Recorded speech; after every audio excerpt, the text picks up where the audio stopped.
எப்படிப்பா இருக்கீங்க? நல்லா இருக்கம்மா. அதை விட என்ன மாப்பிள்ள ஏதோ பேசணும்னு வர சொல்லியிருந்தீங்க? சொல்றேன் மாமா வந்திருக்காருல, போயிட்டு காஃபி போட்டுன்னு வாமா. லூசு, காஃபி போடுனா வீட்ல மிளகாத்தூள் இருக்கா? உன்னை நான் அப்பயே மிளகாத்தூள் வாங்கிட்டு சொன்னேன். அறிவு இருக்கா? பா நீங்க பேசிட்டு இருங்க, நான் போய் மிளகாத்தூள் வாங்கிட்டு வந்துடுறேன். உங்க அம்மா மேல சத்தியம் பண்ணியா உன் பொண்ணு லூசா நான் லூசான்னு? சின்ன வயசுல இருந்தே செல்லம் குத்து வளர்த்துட்டோம். சாப்பாடாவது ஒழுங்கா சமைச்சு போறாளா?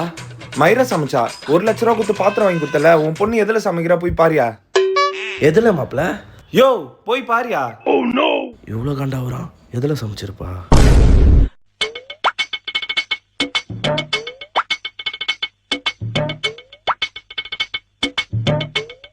மாப்பிள்ள அதுவும் நான் வாங்கி குத்த பாத்திருந்தா. சிரிக்கிற நீ? உன் பொண்ணு சொப்பு சமால காய்கறி போட்டு சமைச்சிருந்தா கூட சந்தோஷமா சாப்பிட்டுருப்பையா.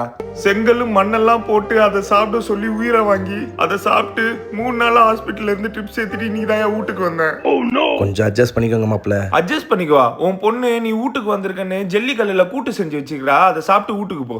நீங்க சாப்பிட்டீங்க, ஹாஸ்பிட்டல் போனீங்க. நான் சாப்பிட்டா மேலே போயிடுவோம் மாப்பிள்ள. ஒரு குழந்தை பிறந்தா இதெல்லாமே சரியாயிடும் மாப்பிள்ள. உன் பொண்ணுக்கு குழந்தை வேணாமா, ஆல்ரெடி ஒரு பெண் குழந்தைய தத்தெடுத்து வளர்த்துட்டு இருக்காங்களாம். தத்து எடுத்தீங்களா? எனக்கு தெரியாம எப்போ மாப்பிள்ள? யோ லூசே, அவ அந்த பொம்மையை சொல்றாயா?